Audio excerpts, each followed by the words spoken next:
Thank you, Madam Chairman, and I want to thank each of the witnesses for being here today to discuss a critical issue that impacts the desire of all of us to keep the Internet free and open, a marketplace of competition, and an oasis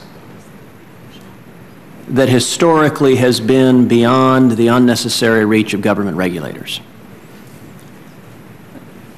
This is by no means the first time the issue of so-called net neutrality has been raised, and every time it stirs up an interesting debate between government regulation versus, to some, the terrifying freedom of the Internet.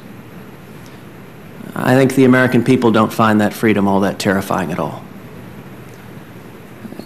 The FCC's latest adventure in net neutrality, in my view, would only serve to stifle innovation and would potentially subject the Internet to nanny state regulation from Washington.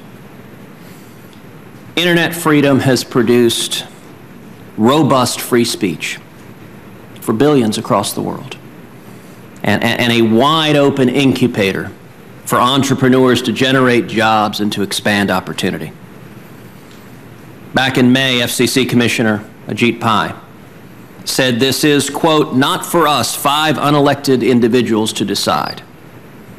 Instead, it should be resolved by the people's elected representatives, those who choose the direction of government, and those whom the American people can hold accountable for their choice."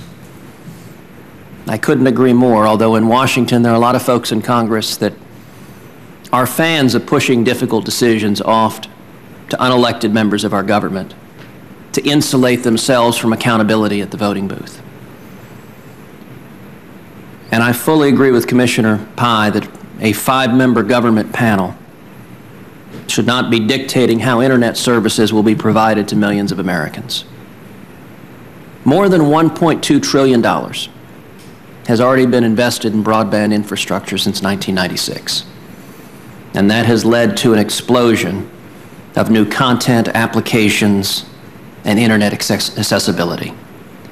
The FCC shouldn't be endangering future investments by needlessly stifling growth in the online sector, which remains one of the few bright spots in an economy that is otherwise struggling.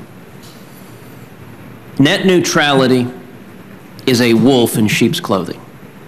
It is a set of government directives disguised, as they always are, as concerns about consumers and competition. That is the justification for nanny state regulations over and over again, whether it is the mayor of New York telling us that our glass of Coke is too big, or the FCC deciding here's how the Internet should be governed.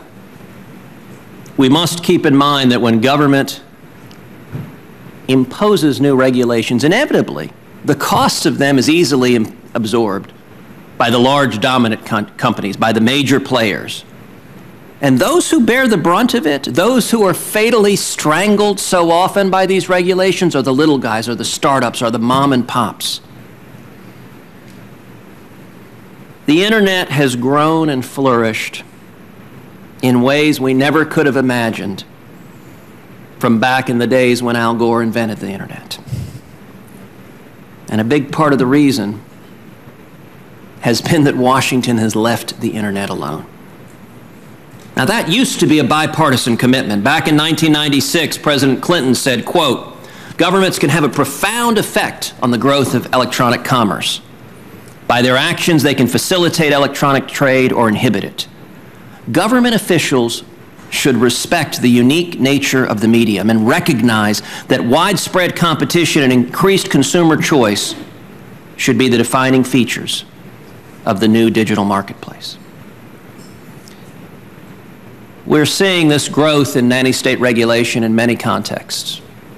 One is net neutrality and the push to bring Washington into the day-to-day online world.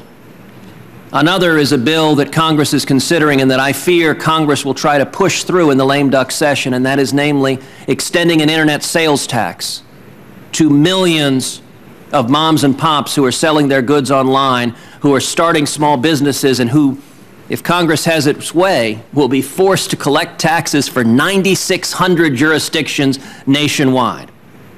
The big guys will be benefited by that.